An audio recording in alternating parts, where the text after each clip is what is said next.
that's all. I think you just have to look inward and see what are you talented at, and then potentially build something off of it. Welcome to Insights into Success. We're with your host Paul Dodds. We hope to educate, inspire and motivate you to achieve your own personal success. We talk to guests from all around the world from a variety of walks of life to hear the realities of their own journey to success. What challenges have they faced? How have they coped with failure?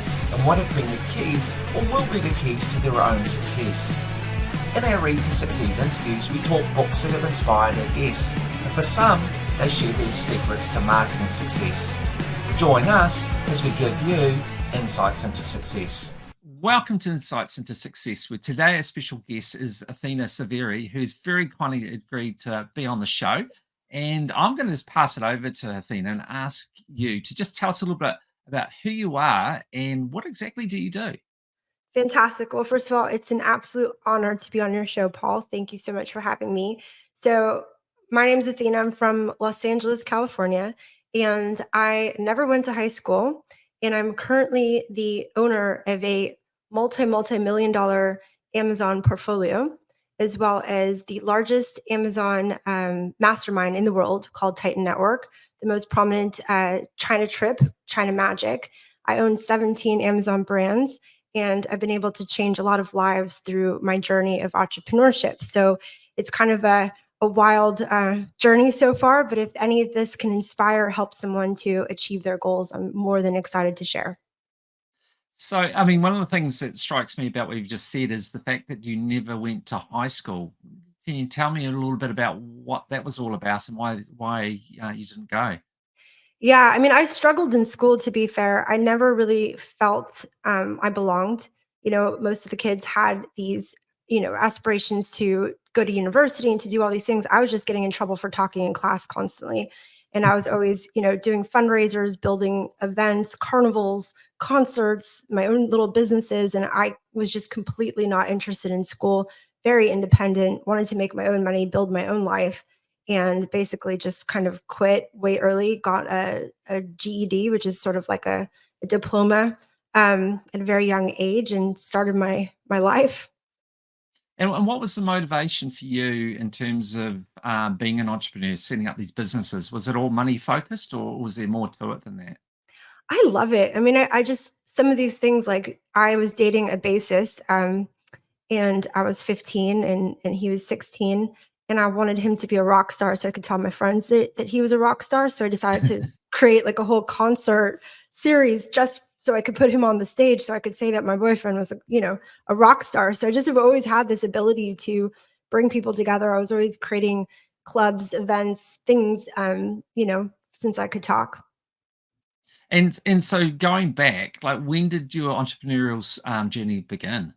I think I was 4 years old when I was just doing these mass moon drawings, and my mom tells me about it. She actually has one.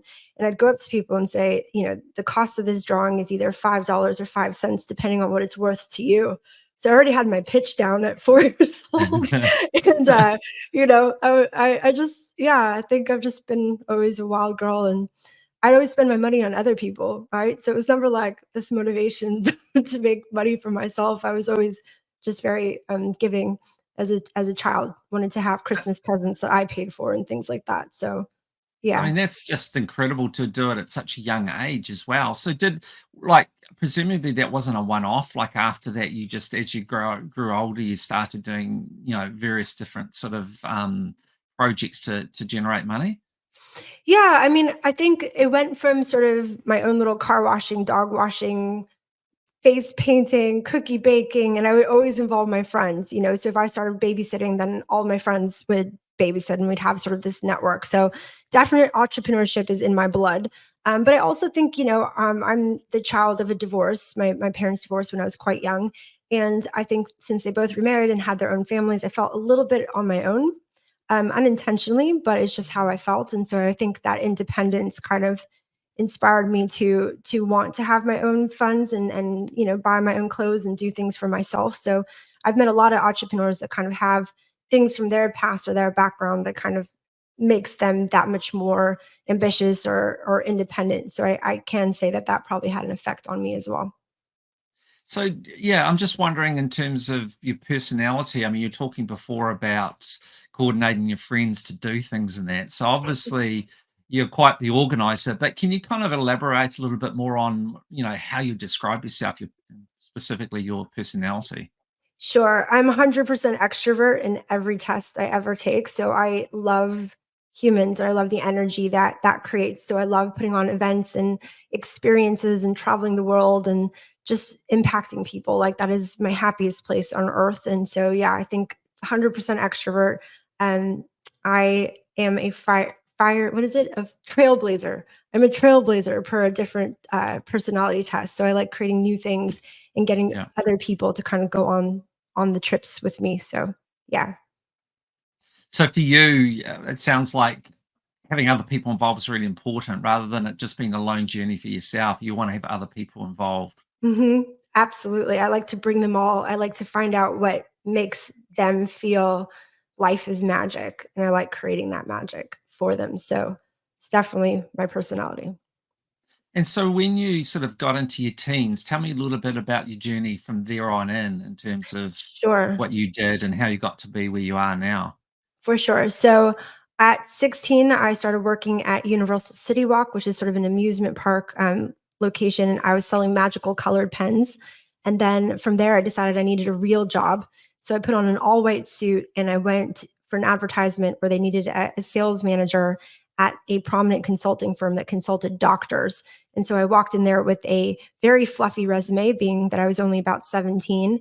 And I told the man, I am the best sales manager he will ever find, and he kind of chuckled and said, I can tell that your resume is a bit, a bit much, being that you're so young, but I love your confidence. And that was actually my first real job where I had to learn to consult and be able to connect with doctors, cold Yeah. calling doctors and then getting them set up for consulting. And so I think that that taught me a lot about human interaction and business management and things like that. And then from there, at 19, I decided to go work in Hollywood.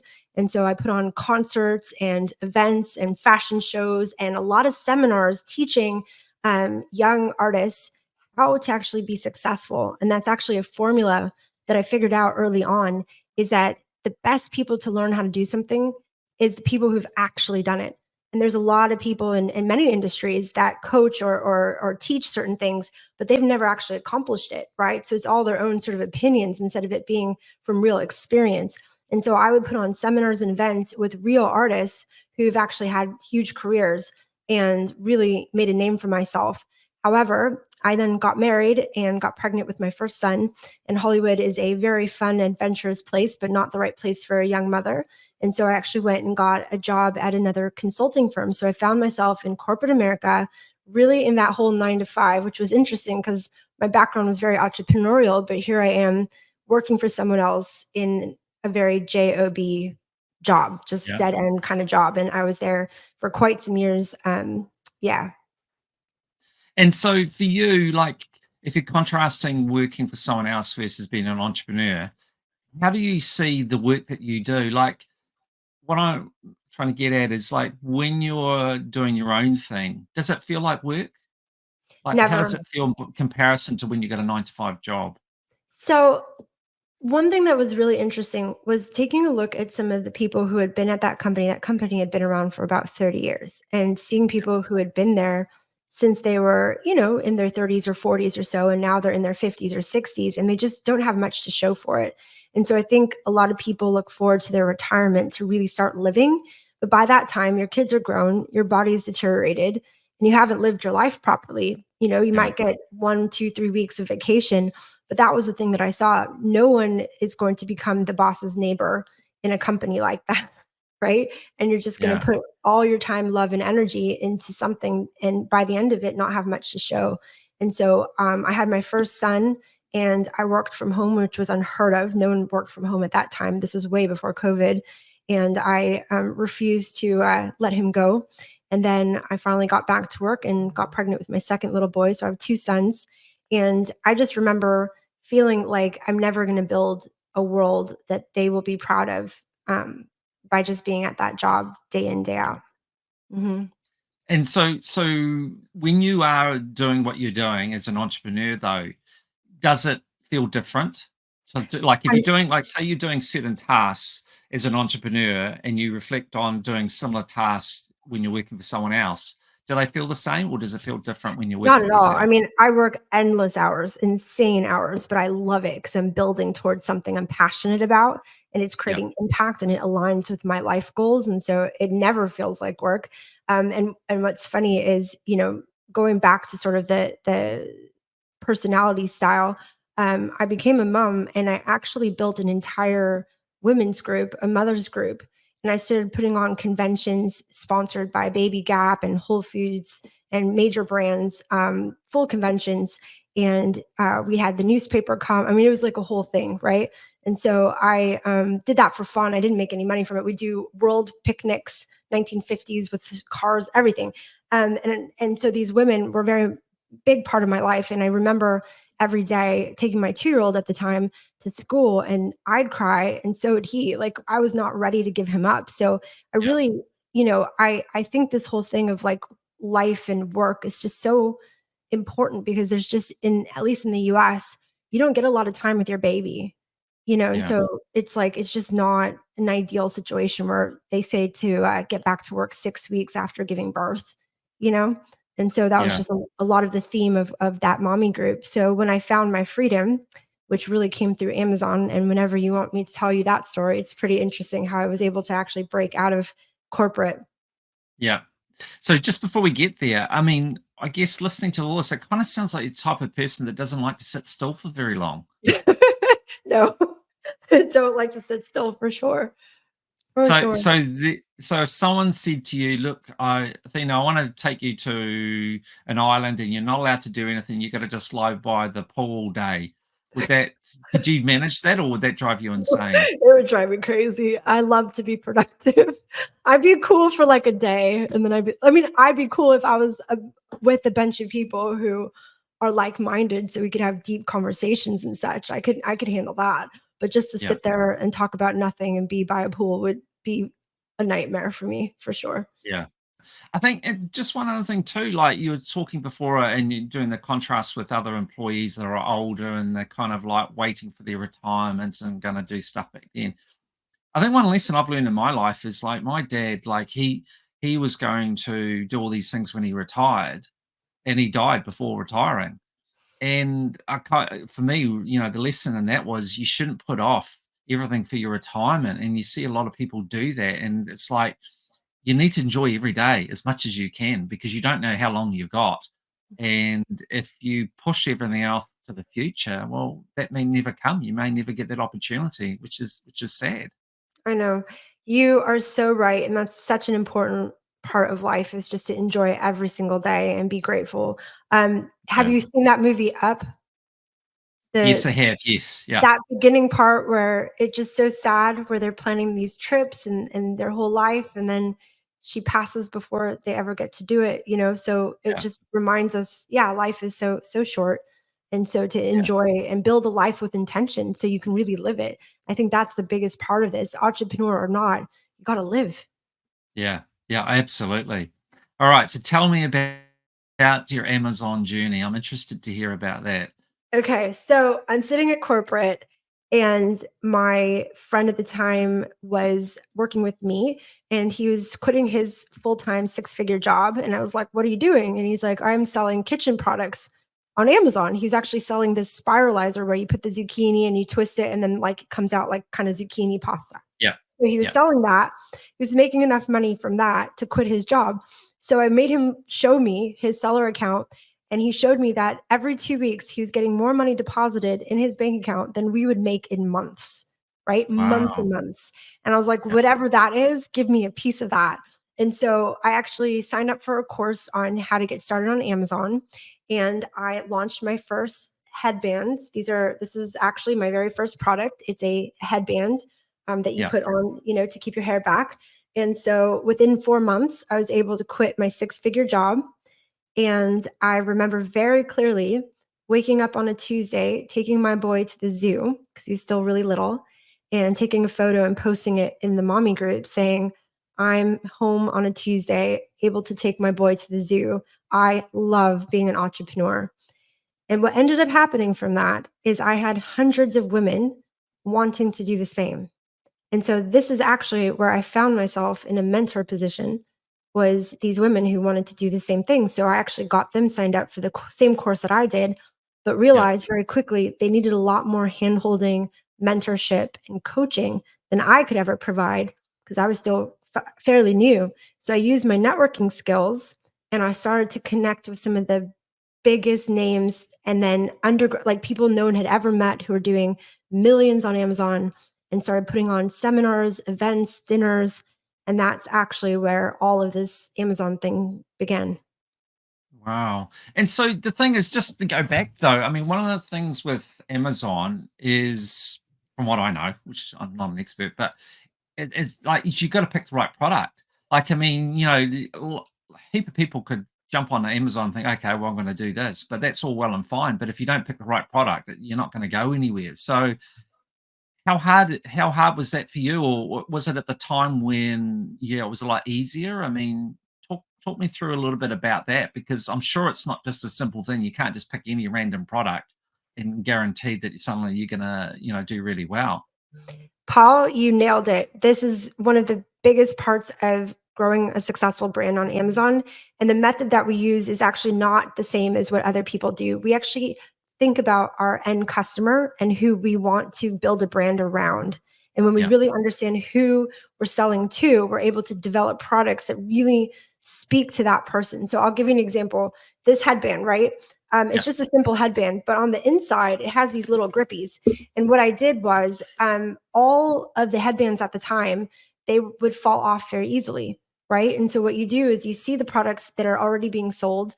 And then I yeah, upgraded it by getting these little grippies. You can't really see it in the camera, but these little grippies put on the inside, it cost me an extra 14 cents per headband, but then they wouldn't fall off so much. So all of a sudden, I had a superior product, right? right, Then I got better photos because all the photos were just on like a white styrofoam dummy head, right?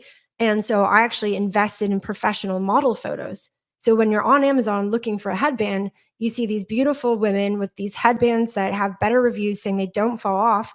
Of course, that's what you're going to buy versus the other one that has like a 3-star and is just like on a white styrofoam. So the whole yeah. point is you find a product that's already selling, you make it superior. So now this is my own version of this product that no one else had, this specific kind. And then you start to build a brand around it. And when you look at like the way I designed it, the things that I said, it's speaking to a woman, it's saying that it has all these descriptions about life and energy. You know what I mean? So that's who Yeah. I'm speaking to with this. And that's really what we study and what we teach within the Titan Network, is how to work with suppliers to build your own brand of physical products so that it's really a unique brand and it has value that you can then sell this brand for millions of dollars if you wanted to. So it sounds like though you really got to reverse engineer. Like you've got to go, okay, what market do I want to go after? Mhm. Define your target audience, and then work back to identify products that will cater to their target audience. And if there's already products out there in that niche, we say niche, not niche, by the way, in case you're Yeah, wondering, that so do we. wondering what I'm saying. Uh-huh. And then look at how you can modify it to improve it over what else is already out there. But it seems like it's really important to know your target audience before you go and find the products, so that you've got a clear you're very clear on where you're trying to go, and what it is that they're going to be looking for, so you give them what they want. For sure, and you can do it both ways. Like if I found the product first, you can then Yeah, kind of go from there. And we actually built a software to be able to help do this very easily. And so you just kind of put in the different criteria. You can go by the numbers, and then you can go kind of from there to the audience, or the audience back to the product. But this is what we live and breathe. My partner and I now own 17 different brands and are doing about 50 million trailing 12 months on Amazon. So it's definitely been a journey. amazing. So for you though, it sounds like it kind of like it all grew as you grew in the Mhm, industry. Like, it's not like you went out on Amazon and just totally made it and then thought, "Oh gosh, I think I'm gonna teach other people how to do what I've done." You kind of was still fairly early on in your stages, and learning as you go. But because of your experience and capability and kind of putting together networks and putting on shows, or in this case, educational programs, that it kind of all happens simultaneously. Is that kind of mhm. right? Yeah, so it's interesting because I hosted a dinner and I made anyone who'd hit $1 million in sales to please stand up and to give sort of what they did to achieve that initial seven figures. And this Yeah, was during a big event. It was an iconic event where there was about 5,000 people, but we had about 100 people in the room, had about five people stand up and give advice. And I had so many people come up to me and say, I got more out of that dinner and those people's advices than all the stage talk, all the prepared slides, because it was just so real. It was so raw, and it was yeah. really like what was going to impact people. And so in that moment, I actually designed a cruise while the dinner was happening. And I went up to the 5 people that had stand up, and I one by one asked them if they'd like to be a speaker at this cruise that was gonna, quote, unquote, "happen in June," right? There was no cruise. I was making it up as I went, right?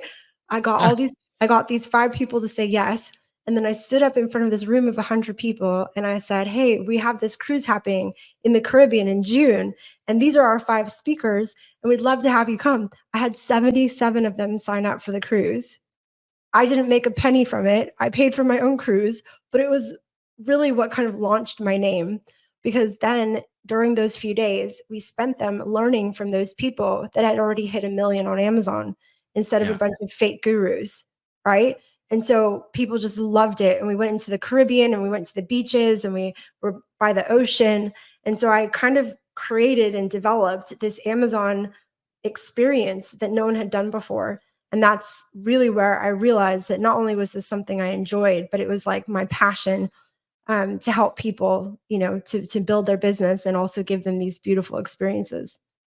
So at that point in time, you were still learning and still growing as a Amazon retailer at the same point in Mhm. time? Yeah, absolutely. By then, I already had several products. So I sole income, I had quit my job. I had quit my full-time job. So my sole Yeah, income was coming from Amazon because I wasn't making money from these cruises or these dinners or anything, because I was creating them out of love. Like, I enjoyed it. And so I'd pay for my own ticket to the yeah. cruise. But, eventually I had people come up to me and say, like, this is you. Like, you need to be doing this. Right. And I totally agreed, because I was getting so much more of a kick out of doing the events than I was my actual business. And so, Yeah, fast forwarding a little bit, one of the things I used to struggle with a lot was the communication and back and forth with China. And so I actually went on someone else's trip to China and I wasn't happy with it. It was only like 2 or 3 days and they didn't do a very good job. So I ended up building a trip to China called China Magic. And I yeah. brought 50 people with me on my first time, even though I hadn't even been to that part of China yet. And I brought some amazing mentors, blew everyone away. Some of those original China Magic members, one of them is one of the top 100 sellers in kitchen. His name is Aaron Cordova, Zule Kitchen. Another woman sold her business for tens of millions of dollars. Like, that trip was iconic. There were people that went on it that became some of the biggest sellers on Amazon. So that's Wow. that's another little adventure that I did, was in trip Yeah, to China. And we do it every April and every October now. We go to China. amazing. So you're obviously really good at sort of seizing the opportunity. So, you might Yeah. be involved in something and you're like, "Right, how can I engineer this to be better?" I think, Paul, you can call it crazy also. That's a good word for it. Yeah. Because I don't see any barriers. I don't see any blocks. And so I was like, I want to go to China. I think it should be, a 10-day trip, and we should go and see suppliers and build products directly and build beautiful relationships with suppliers so that we get better pricing and better terms. And so I did. And I met some great people that were experts who've been going there for 25 years. And then I met a gentleman named Kian Golzari, who's an absolute genius. This man, he sources for the NFL, the NBA, the Olympics, like, he's whole other level. And so I think that's one of the talents, is finding really successful, really expert people in their field, almost like a savant in their industry, and then Yeah. having them mentor people, which this is actually very key. And Tony Robbins says proximity is power. You can Yeah. save yourself what would normally take you a decade or even two in a very short time just by being around somebody that's really understands a certain industry. So that's what we created in this trip to China is we had people fast forward their experience in how to source and create products within 10 days. Yeah. What I find really fascinating about this is like typically you see that there's either people that go out there and sell courses, but they haven't actually necessarily been successful themselves in that industry, or there's the others that have become very successful and they're kind of looking for something new, and maybe they enjoy the idea of teaching others, and then they will go out and set up courses in whatever industry. But you're right down the middle. You're something quite different again. You're someone that's actually had the need to learn more. So you've created the course around you and obviously other people in the same sort of situation as you. And through that, you've helped other people, but also grown yourself and no doubt become an absolute expert in the industry. Um, but at the same time, you made a business out of that. I think that's really interesting, and I haven't come across that before. I think it's Thanks, super Paul. cool. Thank you so much. So then, okay, so now we're on to China Magic 2. I Yeah, meet a gentleman named Dan Ashburn, and everything changes because Dan is the other half of my brain that I lack. And I'm great with people, great with networking, great with events, very spontaneous.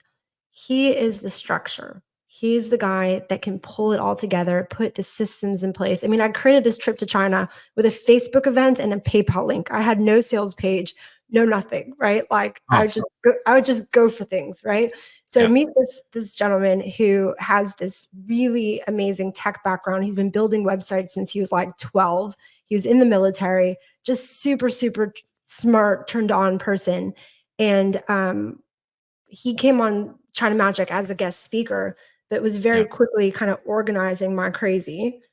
And what happened on China Magic 2 was basically magic, like for real. And so in that time, because of his background and some of the people he brought into the event, we started to get really good at the marketing element, the pay-per-click element, the strategy element of Amazon to a completely different level. And that's where we saw people making progress with their business unlike anything else. So I actually became right. business partners with this guy to this day. His name's Dan. And together, while we were in China, we noticed that the people were, again, they were making so much progress because the way that you're bringing guests onto your podcast and they're giving real life advice and experience and telling their stories, and people are Yeah, learning from those stories, right? The yeah, proximity to this mentorship, the proximity to these experts was creating this momentum within these people and their mindsets and their business that was so incredible. But the only issue was that China would end. It was a 10, 12-day trip. And then once it yeah, was over, it was over. And so, again, from the people, Athena, what else can we do? What other events can we create? What other things can we do? I want to talk to those mentors. So, my partner and I stayed up all night till about 2, 3 a.m. And we wrote yeah. 3 pages of all the things that we felt Amazon sellers needed. And we developed this thing we called Titan Network. And we went in front of about 100 people and we told them, we're going to have software one day and we're going to have mentor, we're going to do all these things. And we had 80 something percent of the room sign up for our network.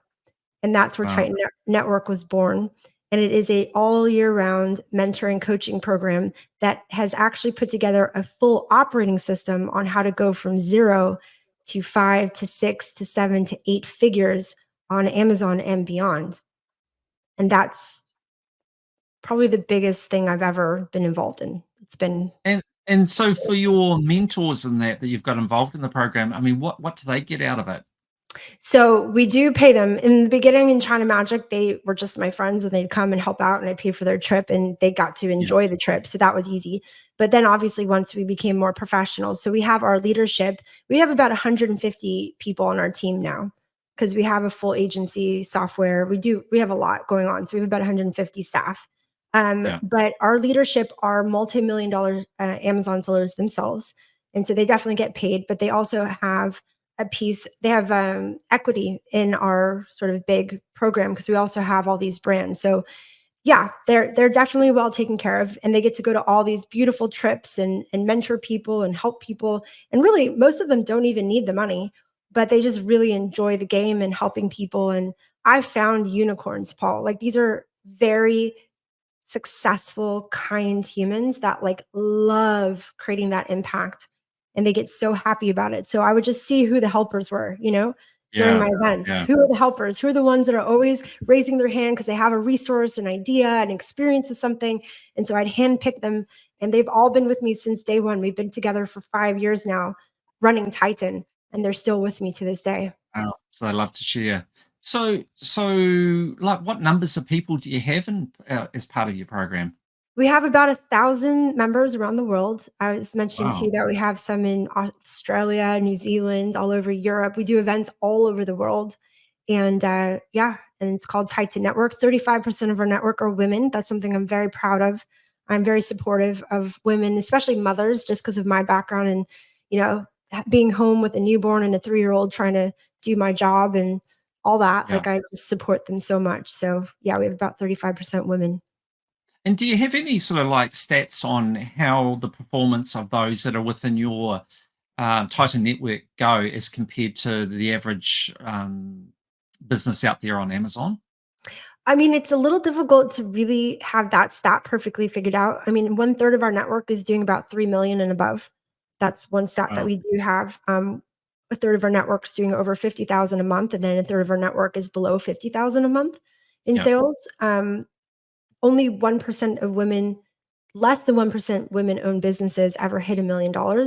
And so if you do the stats on how many of the women in my network are doing over $1 million, it's quite significant. So yeah, we have some really good stats because you have that element of mentorship. You have that element of training that isn't offered in any other. I mean, there's plenty of like how to get started on Amazon courses, but again, they're being taught mainly by fake gurus who might have sold a few things 4 Yeah. years ago or 8 years ago. One of the things that makes us unique is that we are operating um, our own brands about 50 million, but we're operating total about 100 million a year when you include our agency. And the amount of mistakes and problems and things that you learn when you're managing your own brands, we're able to feed back all of that knowledge into our network to help other people. So it's like this feedback loop that really helps to grow. And yeah, we've definitely made all the mistakes so our guys don't have to. Yeah, that's Yeah, important. It's yeah. important to share that. So tell me, like in terms of stock supply, how does it work? Do you guys use like just in time? Like how does it? Did the stock go straight from China to the purchaser, or do you have your own warehouses? I mean, how do you do all that? So we work with different ways. We work with Ski Drop, which is actually out of Australia. My friends there, give them a little shout out. And but depending on the brand and depending on the type of product and depending on the supplier, but for the most part, they just get shipped directly to Amazon. Right, so it goes straight from the factory straight to the client. That's right. I Right. mean, we do use some 3PLs when necessary, third party logistics, but for the most part, we just use the standard fulfillment by Amazon. Because I guess one of my what the reason for that is just to ask is like for people starting out, if you had to go buy a lot of stock and put it in a warehouse somewhere, I mean, that would be a lot of money tied up, as opposed to if you only have to buy stock, when it's sold. So we are experts at negotiating with suppliers, and we are able to get very beautiful terms where we're only putting, 10, 20% down, and the rest 90, 120 days after shipping, sometimes after landing. And so we work with people on, I mean, this is what we love. This is what we eat for breakfast, Paul, is Yeah. like how to do the logistics, how to, get the right amount of product so that you're not buying too much product or too little product and all of the things about the algorithm and all of it. Like that's what we do all day is we learn about that. And so for those that get into the industry and struggle, Mhm. maybe they're having issues in that. Do they, presumably, like being in a network like yourselves, they'll have loads of support to help try and identify what the problems are and help get them through it and ultimately turn it around? Yeah, for sure. And, we have all made our mistakes. Like, I actually have plenty of horror stories of products, that I've gotten involved in that didn't work out. And so, I'll give you an example. A friend of mine, she actually started off with mason jars, those jars that you have a lid on them. They're kind of heavy. So Yeah. she put her life savings into these mason jars. Most of them broke on shipping, and she couldn't sell them really. It was about $25,000 down the drain, which was quite significant for her at the time. And she almost gave up. And then she ended up going with a chapstick as her next product. And little by little, built a business that's probably worth about $80 million. This woman, yeah, she's Wow. one of the biggest natural beauty product sellers, not just on Amazon, but in stores. And so she just built her products one by one by one. She's been doing it many years, maybe 7, 8, 9 years, but a fantastic brand. And so, plenty of people have picked the wrong product. And that's actually one of the systems that we have is we check the product that they already have. If it doesn't align with how we do things, we help them kind of sell through it and then pick a better product next time, because it's really important to have the right products. Yeah, absolutely. So, like, in terms of them being part of the network, how does it work in terms of what they pay? Like, if they needed more help, say I was starting out on Mhm. Amazon and I'm not quite sure what product to pick and I needed your help to do that, like, do you pay extra for that support, or like, how does your model work in terms of supporting people and costs? Sure. So if they go to titannetwork.com, there's an option if they're beginners, right? And we have different programs. We have some that's just like kind of do it yourself, watching the videos, and there's like a virtual coaching call, which is a lot less expensive. There's one that's a little bit mid-point where you get like hands-on coaching and a lot more help. And then if you want like full on do it for you type thing, then that's a little bit more costly. So it just depends on kind of like how much you're willing to do yourself versus have us kind of do it with you or for you. And so we kind of give all the different options. Right. I wonder. I'm just wondering, as you're saying all that, if people were starting out, would they be better off to go for more the greater assistance option, learn through that, and then maybe pull back later on? Would that be It just depends on their style and kind of where they're at in their life and in their journey. Like if they don't have a lot of time, then yeah, having someone do it for them makes sense. But if they're just starting out and they don't have a big budget, then they need to go and just learn on their own. You yeah, know what I mean? So it just really depends on yeah, the person. But we've kind of created programs for everyone depending on where they're at in their life, their learning style. Like this is what we've done now for so many years that we've kind of figured it out. yeah? And how has the likes of Timu and others like Timu impacted on what you guys are doing on Amazon? Have you noticed much of a difference? No, I mean, Amazon just continues to grow year on year, especially in the US. And so there's just so much demand. And what's really interesting, because people ask me sometimes, like, isn't it saturated? How are we going to find a product? And I think about it and I'm like, there's that brand. I don't know if you guys have it in New Zealand. It's called Liquid Death. Have you seen this? It is basically canned water. Oh, And really? it's literally canned water, and there's a skull on the front, and it's like these gold cans, right? And it became a multi-billion-dollar company just by repackaging water, right? So there's never an end to the amount of ideas, products, things that you can kind of create or brand, and you Yeah, see those things all the time. I even have, one of our very successful titans. He does pillowcases, right? But he made them beautiful silk pillowcases, really sexy. Talks about how it's good for your skin, it's good for your hair, and he's selling these pillowcases for like $40, one single pillowcase, right? And he's killing wow, it. So it's like that's a pillowcase. You can see products everywhere that are just simple everyday products. Even my headband, simple everyday product. yeah, I was able to sell this one for $14, whereas the other ones were being sold for like 4, wow, yeah, because I branded it, I packaged it, I figured out how to make it more ideal.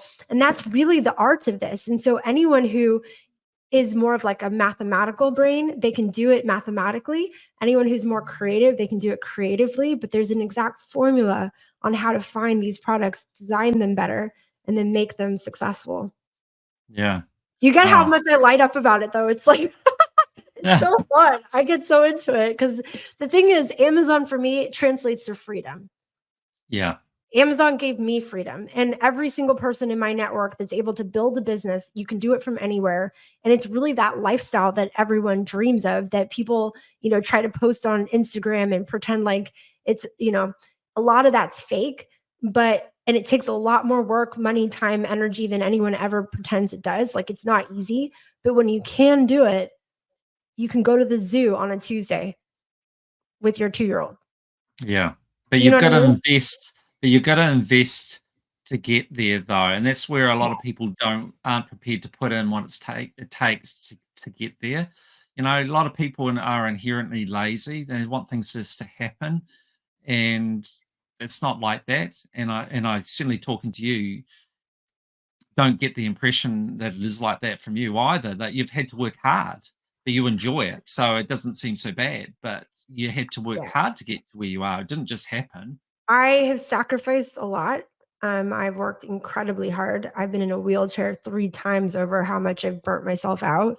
So, yeah, there's the beautiful, sexy, glamorous side of what you can see on social media, but then there's the other side of, like, you have not slept in 7 days and you're a basket case and you need to settle down. Like, there's things like Yeah, that. Everyone's got sort of their off switch. I don't really have one. And yeah, so, yeah, so again, like, there's pros and cons to everything, and you just have to find your life balance. But what you said about putting enough energy towards things, you're so right. I can't tell you how many people I've met that have a dream that are not willing to do what it takes to get there. yeah, And I think that's the difference between the guys that I see in my network win and the ones that lose. It doesn't matter how much money they start out with. It doesn't matter if they're young or old, what their backgrounds are, educated, yeah, not educated, none of that really. It is how much are they willing to put one foot in front of the other and actually do the stuff that's going to make their business win and be yeah, coachable and learn and grow. That's yeah. really what it comes down to. Yeah, and because in the early days, have to put in a lot of effort, but won't see a lot of return for it, and that's where you really test people. A lot of people, will feel like they can't carry on because they're putting in all this effort and they're not getting a lot out.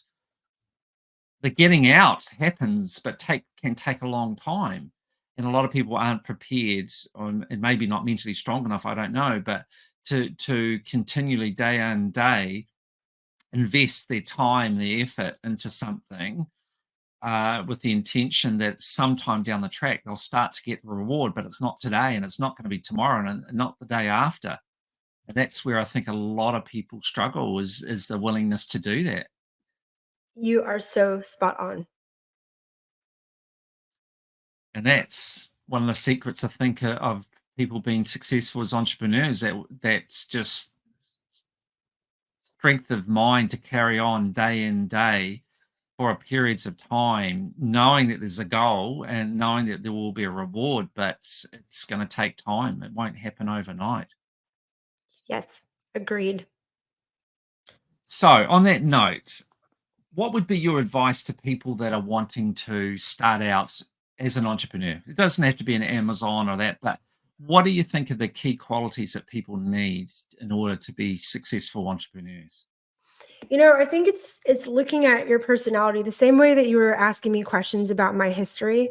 And if you look at my history, I was always creating some sort of thing, as a young girl.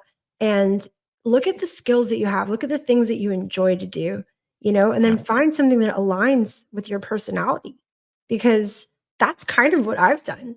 I've taken my skills and I've developed something that didn't exist before. And I think that's really what entrepreneurship is taking greater risk than normal people are willing to take by developing something unique. And there's many fields. It doesn't have to be Amazon. It could be in real estate. It could be in creating a service or a program. It could be, I mean, look at the ideas and things that people do, like even Uber, like let's get other people's cars to become taxis. Like that's kind of a wild idea.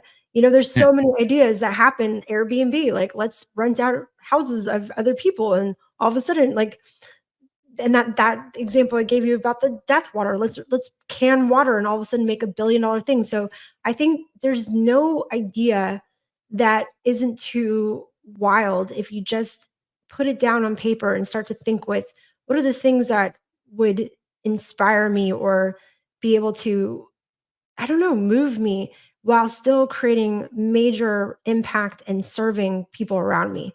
I think it's about that. And then that's where that weird genius comes from.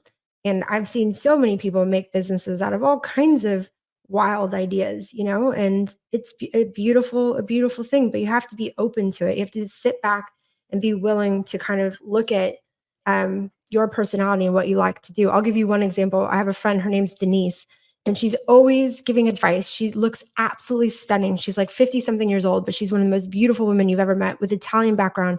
Anyway, she's an actress and a photographer. And we talked about like, what does she love? And she said, there's this cream that I love that I found at this little boutique. And she created a brand called In Your Face. And it's become like a sensation, right? And it's just so her personality. She loves like very organic, earthy things. And it's like this cream that's so organic you could eat it, right? And she like Yeah. talks about it and she's so enthusiastic about it. And like major celebrities use this thing now, right? And it all just came out of her personality of loving to share her little beauty secrets and things like that. So that's all. I think you just have to look inward and see what are you talented at and then potentially build something off of it. Yeah, and I think one of the things, and it comes through loud and clear with you, is the importance of passion, being passionate about what you're doing. If you're doing something just for the sake of it, like you just want to make money, but you're not passionate about it, then I would argue you're going to really struggle to succeed with it because when Mhm. things are tough, if you don't have that passion, you're not going to push through. 100%. The other thing too is, a lot of people talk about, oh, well, like Athena, she's just been lucky, like how she met that business partner, that was just luck, if I did it, I wouldn't be, I'm not lucky. I wouldn't, that wouldn't happen to me. And the thing that I say to that is that you got to get out in life and just do stuff. And if you get out there and do things, things can happen. But if you just stay at home and look at other people and wish you were them or what have you, then of course nothing's going to go your way. You know, I just think like you've just been out there doing so many things that meeting your business partner wasn't luck. It was just a reality that you're doing so many things that bound to be good things are going to happen because you're doing so much. Sure, bad things might happen too, but you've got to get out in life and experience in order for good things to happen to you. If you stay at home, how can you expect anything good to happen? How are you going to suddenly meet the perfect person to be your business partner if you're sitting at home? Paul, I think the best advice I could give is for people to listen to you. Because what you just said is so true and so accurate. And that's part of why I believe in events. Like that's a good advice. Whatever industry you're in, go to events, go meet people, go learn from people, network. I think that's also a really valuable thing, whatever industry it's in. There's events on any topic. So I think, and if there isn't, you can make one. Haha, there you go. Yeah, and you're an expert at doing that. Yeah.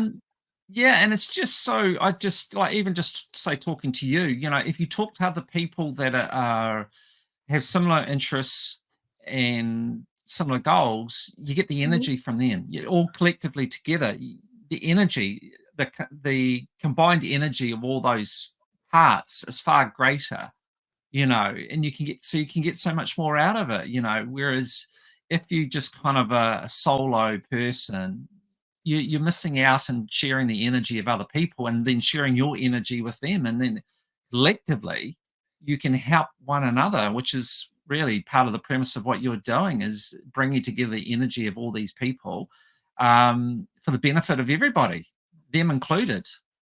Totally. 100%. Well, I think it's pretty awesome, I have to say. And yeah, just your energy is genuine and infectious and great to be around. So I can Aw. understand why people would want to come to your events, and I'm sure you've attracted like-minded people. So yeah, these seminars and that you're putting on, are sure are a lot of fun and would be really inspirational. Well, you So need to I'm join us, impressed. Paul. Come on over. Come on over I, and hang out with all the crazy Amazon people. They're fun. Yeah, well, look, I mean, it's something that I've kind of known a little bit about superficially, but I've never looked into it in any great detail. So it definitely makes you think, wow, maybe I'm missing out on something here. But Yeah, I mean, having that network like you're offering, huge difference, huge Thank you. difference for people. Appreciate it very much. Yeah, so well done to you. You're absolutely inspirational. So it's been a real pleasure. So thank you for being willing to share with me today. No, And for thank anyone you. interested, we're going to do a little segment in a moment. It's called Read to Succeed, which we publish separately. We're going to talk about books that inspire you on your journey to entrepreneurial success. But in the meantime, thank you so much. It's been an absolute pleasure. Oh, the pleasure and honor is mine, Paul. Thank you for this fantastic chat and for how your depth, it really comes through, and how much you love and appreciate the entrepreneurship game and helping people succeed is very obvious. So thank you for what you do.